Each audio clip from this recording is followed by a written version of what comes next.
everybody, and welcome back to another EDH deck tech. This will be the first one of the year, and today we have a very special guest today, a classic EDH general from the original Commander expansion, Kaalia of the Vast. In case you're unfamiliar with Kaalia of the Vast, she is a Mardu color general, which is black, white, and red colors, costing 1 generic, 1 white, 1 black, and 1 red.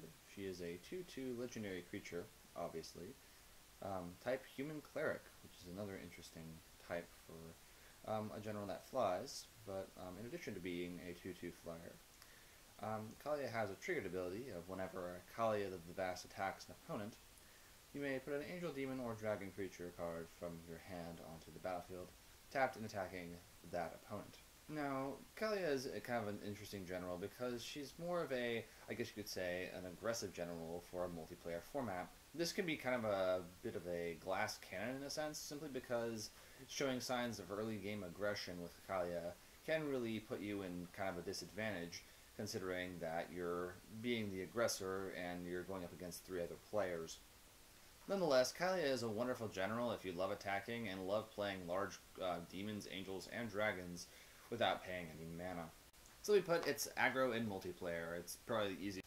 So let's get this deck tech started off with our artifacts that we use, or at least the artifacts I use. Starting off with Soul Ring. You don't really need to explain much. It's Soul Ring. It's mana advantage. My version of this deck uses a Sensei's Divining Top, but I think you could probably get away without it. I think there are other ways to get some cards, but I just use it because sometimes I don't have the opportunity to cheat in a monster with Kaalia. So I like to use a top to scribe it, and when I see something I like on the top, I just draw the card with the top's second ability. We have Boros and Rakdos Signet here. You can use whatever mana rock you like. I have two 2-mana ones. I just like these because I think they have more of the color combinations that I use for this deck. You can use the Orzhov one or something similar. Feldar Stone, Mind Stone, so any other 2-mana mana rock will do. Lightning Greaves and Darksteel Plates to protect Kaalia and any other big creature that you might want to keep around on the table.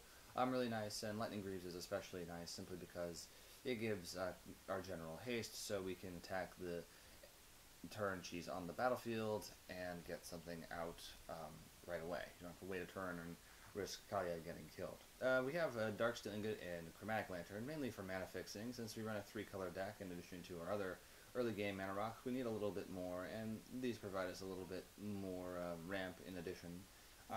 Just because of sheer value purposes, I run a Gilded Lotus. It's a Black Lotus every turn. How can you not love it?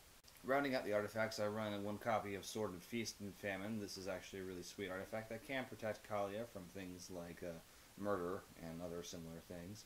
But I mainly run this simply because it's an infinite combo with Aggravated Assault. Oddly enough, I think I may need to run a few more tutors in this deck because I don't get this combo very often, but running them side by side is really nice because whenever you damage someone with the sword, you get to untap all your lands and put that mana into another combat phase, and so basically you'll be able to kill everybody on the table. Rounding out the enchantments, we have some more supportful cards, starting off with our Dragon Tempest. This also gives Kaalia and all our flying creatures haste, which is the same reason Lightning Greaves is fantastic. We run a copy of Phyrexian Arena and Underworld Connections. Considering sometimes we need monsters to cheat in the battlefield, these are nice ways to draw more cards, and considering we're usually dishing out more damage than we are taking, these are absolutely fantastic. I like to run Stranglehold, considering I do play with some people who love extra turns. It's nice to have around. And considering everyone likes to search their library in this format, this is absolutely fantastic. Another card that I'm a big fan of here in this situation is considering I'm attacking with large creatures is True Conviction, considering we like to double dip and gain a butt-ton of life. Yeah, this is a lot of fun. The big downside to it is it does kind of need 3 white with your Chromatic Lantern. That should be easy to get. Moving on to the instants and sorceries and other non-creature spells. We run a Path to Exile. This is debatable for what you want to use, and it could probably be useful for something else, but I like having the nice, efficient removal. We run 1 copy of Shattering Pulse and Allay. Similar cards, one's for artifacts, one's for enchantments, but you do have the option to buy them back in late game. Demonic tutor needs no explanation. It's one of my favorite tutors ever. We run a Boros charm, mainly for indestructibility, considering when we have a whole horde of angels, we're going to want to protect them some way or another. Sometimes we do give this double strike, but we rarely have to do the one-sided flame rift to our opponent's face, but you never know, it could come in handy. Dread War for some nice catch-alls for creatures and planeswalkers.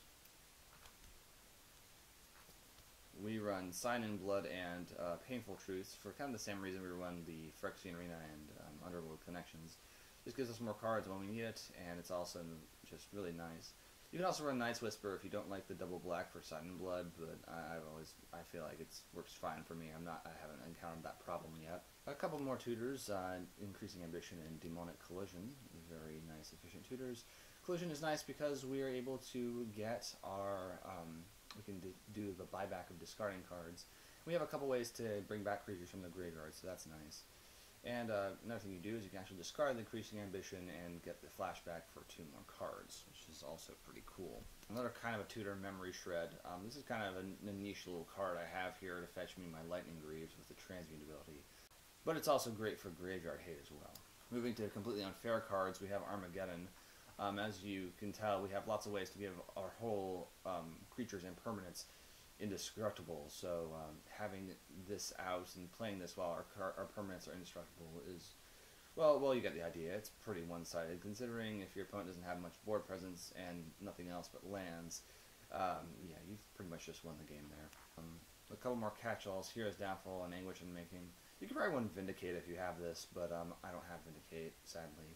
But these actually work really, really well. Just great catch-alls overall if you need them. Running a few board wipes. These board wipes might seem weird in this deck just because we are mainly focused on attacking with creatures. But Austere Command is really good considering we can choose which creatures we want to destroy and what permanents we want to destroy. And Great Pain is nice in case we occasionally get overwhelmed by opposing forces. We get to draw a whole bunch of cards and get a lot more monsters. Waves of Aggression is sweet, just additional combat phases, although you can't loop it really with the sort of Feast and Famine. Retrace is actually quite nifty, and considering we are big about getting the game over as quick as possible, this is quite nice. Nahiri. Nahiri is actually pretty sweet in this deck, considering it does give us a little more cards. We can pitch cards we don't need to get them. It's a catch-all as well for most permanents, and we can actually get some value out of that -8. There are some pretty sweet creatures to cheat into play. And also we run one copy of Liliana Vess. Mainly you want to use this for a tutor, but I guess if you're kind of in the 1v1 or if you've knocked out a couple of your opponents, that discard ability can be nice. Of course, getting a -8 is always nice too. Now for the moment you've all been waiting for, the creatures that, most of them which Kaalia treats in play, but there are a couple of nice support creatures. Starting off, I have an Ulamog. Ulamog may not be the most necessary creature here, but I like to have it just in case I run into mill. I know I have historically been unfortunate and run into mill, but it's also nice because you can pitch it with things like Demonic Collision, get a trigger off of it, pay for a buyback.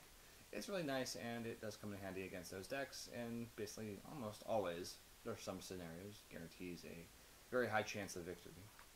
Starting with some support creatures. To protect Kaalia, we have Mother of Runes and Selfless Spirit. Mother of Runes is just nice because it gives Kaalia protection from removal, or spot removal in general, and Selfless Spirit just prevents board wipes. This is another way we can give our creatures indestructible, so that we can make our board wipes one-sided. Since we want Kaalia to work as fast as possible, we have some neat little niche haste creatures here, or creatures that can give Kaalia haste. We have Lightning Mar, which soul bonds to Kaalia. And we have Crimson Mage, which is an activated ability which gives a creature haste. Starting out with the stuff we can cheat, we have Eternal Dragon. This is probably the least spicy dragon in the deck, simply because it's mainly there for mana fixing, considering with that plane cycling you can fetch some neat lands with it. Linvala, which stops a lot of generals, considering a lot of generals do run or have activated abilities, or decks that have creatures with activated abilities. It's actually quite sweet. Angel of Finality for Graveyard Hate. Because we love fusion monsters, we have to have a copy of Gisela the Broken Blade and Bruna the Fading Light. Bruna's actually quite nice because if we cast or not cheat, we have to cast Bruna, we get back an angel, and usually we will have an angel in our graveyard. We could also get back Kaalia in our graveyard if need be, and of course you know what happens when these to flip. Anyway, moving on, we have Karmic Guide, because like I say, there are several ways our creatures will die and get in the graveyard, so we need some way to get it back. Mirrorwing Dragon, because some people may want to destroy it with something that is similar to like Doomblade or whatnot, and therefore it will hopefully target some of their creatures that aren't black in that case. But like I say, Mirrorwing is actually neat. We can also use our Boros Charm to target it, and it will give all our creatures double strike until end of turn. Here's a wacky one. I got a Harvester of Souls. Steel Hellkite's actually a lot of fun. There are a lot of really nasty permanents out there that are really hard to take down, and Hellkite actually deals with a lot, and against tokens, it's more often than not a board wipe. One angel you may not want to cheat into the battlefield with Kaalia is Aurelia the War Leader, because I believe this ability only triggers when it actually starts combat at the combat phase. I could be wrong about this, but I'm pretty sure I'm right. I hear other people say this about this. So if you do run this card, always make sure to cast it fair. The good news is it does have haste, so it can get to work immediately. Angel of Despair, getting some nice value off of this. With Nahiri, you can actually fetch this and it will be able to attack and go back to your hand, so you can cast it again. But like I say, you can also get more value if it dies, and you can bring it back to life with some sort of effect, like Karmic Guide. The original Gisela, which I like better than the new one, but both cards are nice. This is basically our big double dipper. Usually if we have a tutor, this will usually be what we will be tutoring for, and it will end the game very, very quickly. Angel of Serenity gives us some nice value. Of course, there may be some cards in the graveyards we may not want our opponents to get back. But it can also be nice for you, because you can, I believe, exile your own creatures from your graveyard and then get them back when it dies. Angelic Arbiter, this thing literally will tie our opponent in knots, making them either choose to cast spells or attack. Just a big, I guess, twister, you could say. Often like playing Twister with Magic the Gathering. Next up is Balefire Dragon. This is basically our board wipe in creature form when we need it. This is probably another thing I will tutor for most often when my opponent has been developing a nice board state. Just for a bit more stability, considering, like I say, I'm an aggro deck and everyone will go after me, we have a couple ways to reboot our life total. A Resolute Archangel for getting your life total back up to 40, and Exquisite Archangel kind of does the same thing, although you do have to basically lose the game. Sadly, I don't really run anything like Aether Vial, but then again, I think getting Aether Vial to 7 to put these in play at instant speed would be a bit of a challenge. Rounding out, we have our other two mythic angels, Abyssin Angel of Hope, which works well with other things like Armageddon and other board wipes, and Iona Shield of Emeria, which is arguably the most annoying angel ever in EDH. This is just silly against one-color decks because they have to basically tilt out the moment that we get it. Yeah, these are big mamas, you could say, just absolute powerhouses, just nuts. And going briefly through the lands, there are a couple lands I could probably add that I haven't. I have another Resolve Basilica because I run up a Jukabog for that additional graveyard hate. The dual lands that I do run a copy of each of the Ravnica Shocks, simply because I have the dragon, the Eternal Dragon. I don't really think I need the Blood Crypt, but I have it anyway just because it's a nice land. I have a Windsoap Teeth to fetch them with. Have the Mardu land, Collecting Pool, Command Tower. Great mana fixing, like I say. We do need not all our colors. Yeah, our Vivid lands. There's the Jukabog, have a Strip Mine in case you need to destroy a land.